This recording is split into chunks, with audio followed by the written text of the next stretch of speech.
Welcome to Maple Monday. I'm Maple, and today we're talking about what I consider Rick and Morty's gas leak years, seasons 5 through 7. Gas leak year is a term I'm borrowing from Dan Harmon, co-creator of Rick and Morty and creator of Community.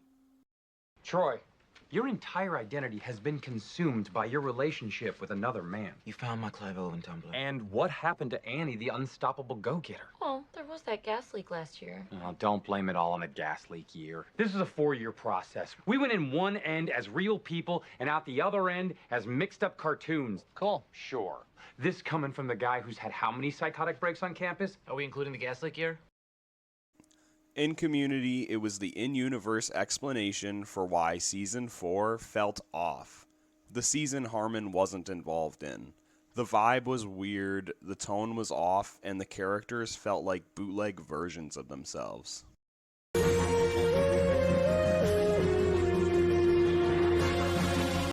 And honestly, that same energy hit Rick and Morty during its middle stretch, but unlike Harmon's Community, it was for more than one season. The show felt like it was leaking fumes. The humor leaned harder into shock than substance, the pacing got messy, and the silly yet emotional core that made the earlier seasons resonate started to vanish. For a few seasons, I started to lose interest in the show, and while this was happening, behind the scenes, the voice actor of both Rick and Morty and co-creator of the show, Justin Roiland, was fired after allegations of domestic assault. Because of this, the show would be voiced by new voice actors in the following seasons. I plan on posting a new video every Monday, so if you like this kind of video, don't forget to subscribe so you don't miss out on new Maple videos. Before we dive into the gas leak years of Rick and Morty, I feel like it makes the most sense to talk about what came before.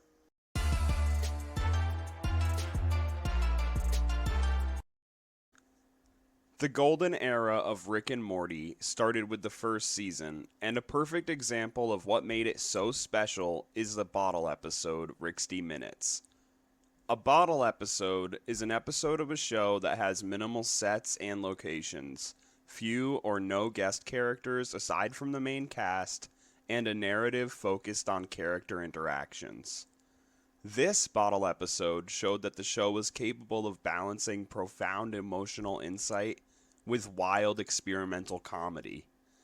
A lot of the interdimensional cable content was improvised on the spot, giving us raw, spontaneous bits of comedy like the Two Brothers bit.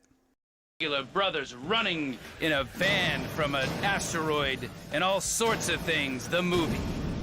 Hold on, there's more. Old women are coming, and they're also in the movie, and they're gonna come and cross-attack these two brothers. But let's get back to the brothers because they have a strong bond. You don't want to know about it here, but I'll tell you one thing. The moon, it comes crashing into Earth, and what do you do then? It's two brothers and they're gonna, it's called Two Brothers. Two Brothers. It's just called Two Brothers.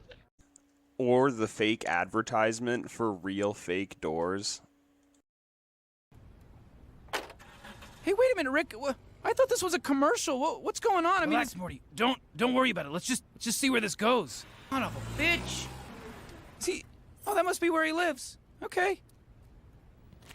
Huh. He's making himself a sandwich now? Hey, everybody. So this is my house. Just made a sandwich. Still here. Still selling fake doors. What? Oh my God, it's still the commercial. And if making you laugh wasn't enough, the episode made sure to hit you with an emotionally heavy moment that set the tone for the series. You're not the cause of your parents' misery, you're just a symptom of it.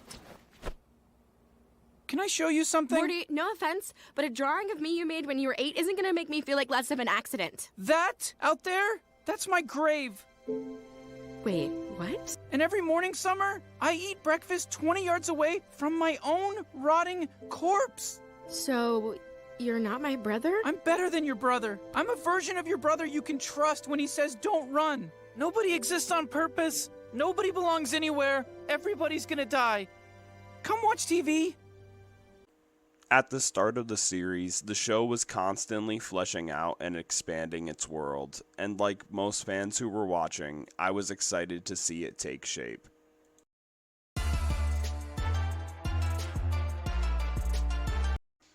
The show immediately set the tone for the character Rick as a hyper-intelligent, self-destructive, and manipulative influence on those around him.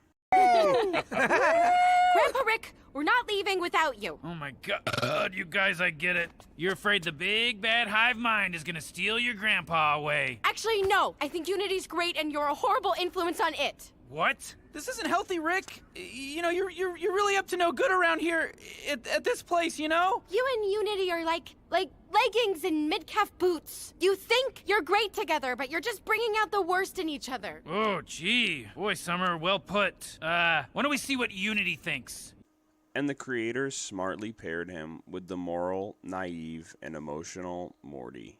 Thank you, Morty. You are not like other carbon-based life forms. You put the value of all life above your own. It's how things should be. It's how they could be. I could not agree more. This should take me back to my kind. I'm gonna miss you. I will be back soon, Morty. Really? After I return to the others with this location, we will be back for your cleansing. Carbon-based life is a threat to all higher life. To us, you are what you would call a disease. Wherever we discover you, we cure it. You said yourself that life must be protected even through sacrifice.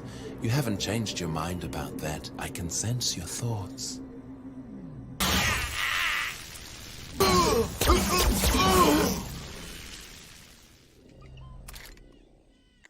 The family dynamics shown in the first few seasons were great despite being clearly dysfunctional, with a lot of the funniest, darkest, and most memorable moments of the series happening in the Sanchez-Smith family home.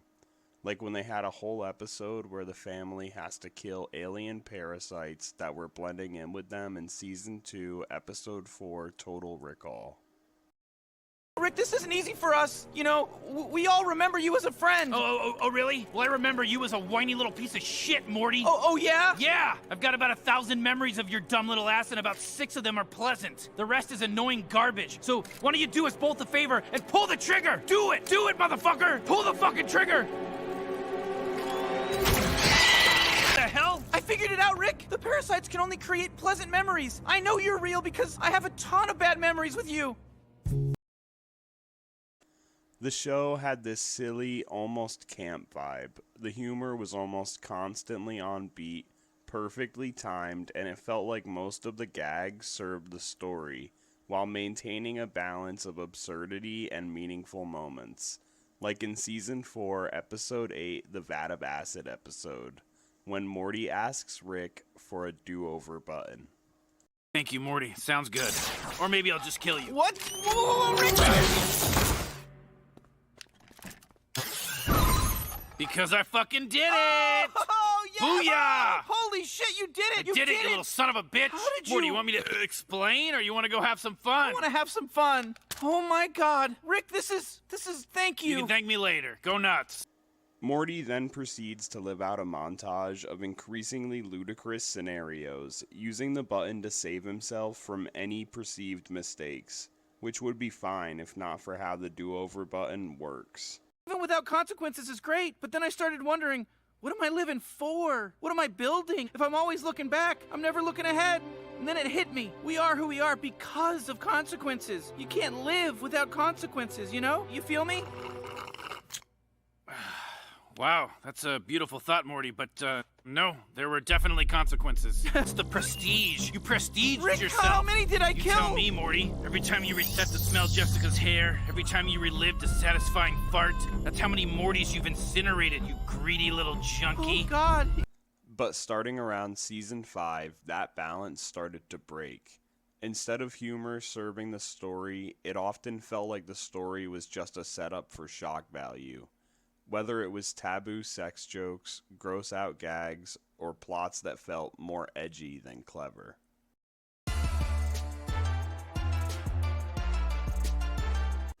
Like how in Season 5, Episode 1, Mort Dinner Rick Andre, where Mr. Nimbus showed up out of nowhere with that side plot where he wanted to have a three-way with Jerry and Beth. Oh. Ooh. Wow, okay. Looks like you guys just got the nod. The nod? Mr. Nimbus has a sense for these things. I take it you're a sex-positive couple? Oh, yeah. Very much so. We watch porn together. Great, I'll mark you down as eligible for a three-way. Here's all the information you'll need. The King of the Ocean wants to have a threesome with us? Totally optional, but a remarkable option to have, I assure you. Very jealous. There's a form on the last page, so we know where to send the gift basket. Unlike the well-developed family drama in earlier seasons, this plot felt a bit like a random detour just to make a joke about Jerry being cuckolded. And if that wasn't bad enough, don't get me started on the weird self-cest, or I guess twin-cest, on display in Season 6, Episode 3, Bethic Twinstinct. An episode of Rick and Morty that was seemingly written with one hand. By the way, you better be taking notes. I'm next. I'm back, you dumb bitch. Nice. What?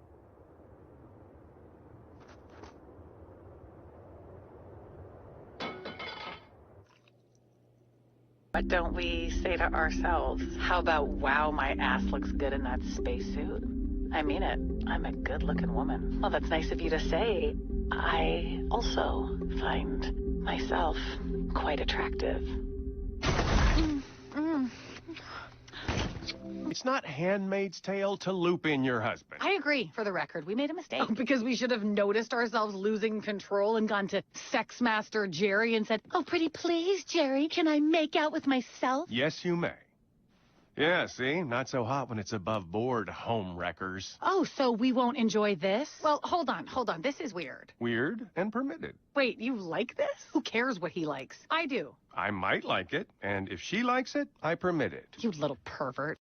The episode was basically a softcore fan fiction, which to me seemed to be a bit unnecessary and didn't truly serve the story as a whole.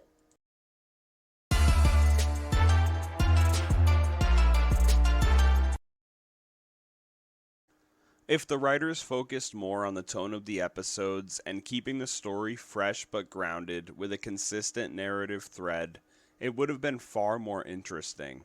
But instead, for the majority of seasons 5 through 7, we were given filler stories like Season 5, Episode 4, Rick Dependence Spray, which is literally a giant sperm war that ends in the creation of a giant incest space baby that Summer names Naruto. Sorry, Houston, I thought I heard something. Negative on our end.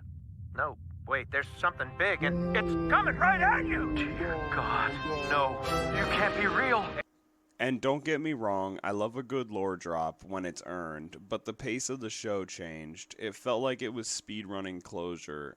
Long-running arcs like Evil Morty and Rick Prime, which simmered since Season 1, were suddenly finished. And while some might see this as a slow burn, I personally feel like they could have done more with these storylines. So you're like an evil Morty, a clever one. Ow! All right, never been a sidekick guy, but I'm starting to see the value. You want a job? We could be like Batman and Robin. I don't need a Robin.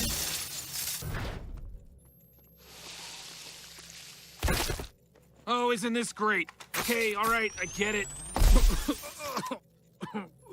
What? Oh, shit. Knock yourself out.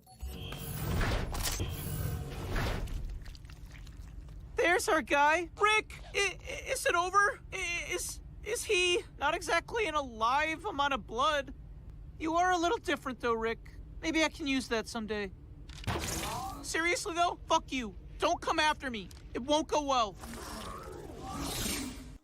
While the change in the way they used their characters, as well as the shift in humor, are what put me off of the show, for others, it has more to do with the fact that co-creator and voice of Rick and Morty Justin Roiland had been fired, leading his characters to be recast with different voice actors, Ian Cardone, who voices Rick, and Harry Belden, who voices Morty.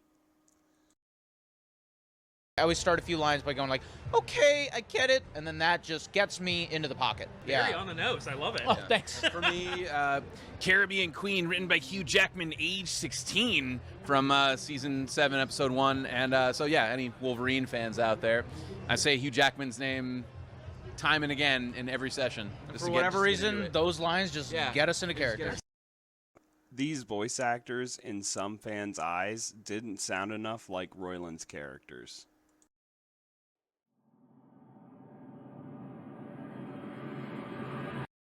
However, this is likely due to the fact that the scripts for Season 7 were written specifically for Roiland, which means that the new voice actors had to wait a whole season before getting to really make the characters their own and get comfortable in their respective roles. Another adventure where I went up an ass. Oh, good. Are we having this fight again? Let me guess. You're gonna leave or throw a sulking fit? You think you know everything, Rick, but you're basically just a giant 8-year-old. We're not doing this anymore. Either you're in or you're out, Morty. I'm tired of you weaponizing this half-assed threat. You want out, then fucking quit! While some fans might never accept the new voice actors, with the launch of Season 8, it's clear to me that they've started to make the characters their own and get comfortable in their respective roles. And they've done it in a way that respects the original characters.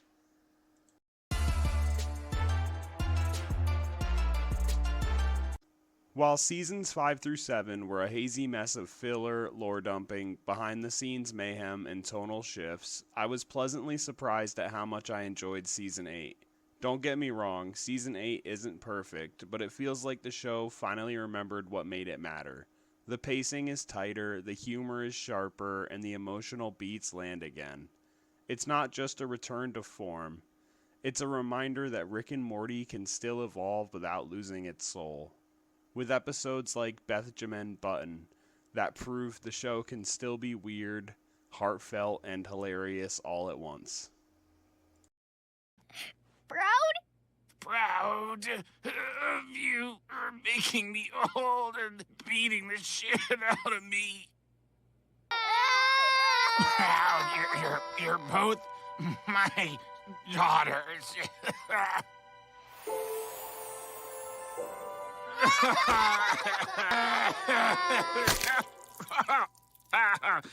You little bitches broke my bones. In Season 8, the tone and plots of the episodes align more closely with the golden era of Rick and Morty, with episodes that continue old plots in ways that feel earned, like in Season 8, Episode 10, where Rick goes through his process of moving on from Diane.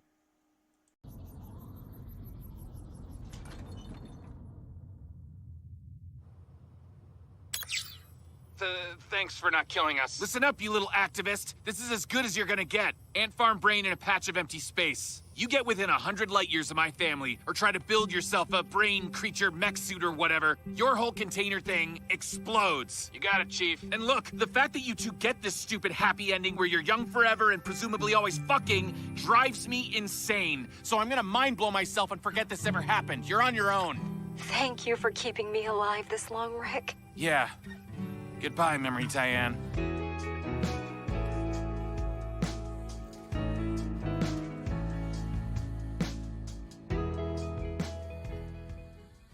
From the more experimental light episodes like No Mortland, where Jerry travels the multiverse through his wardrobe like Coraline, or The Kids of Narnia after finding a doppelganger of himself. Go. And what does that lead to? Buddy, a guy like us can hike the whole multiverse without even leaving the house. To still funny but darker episodes like Summer of All Fears, an episode where Rick traps Morty and Summer in a matrix for stealing his phone charger, which leads to them both developing specific traits that they have to deal with for the duration of the episode after escaping Rick's matrix.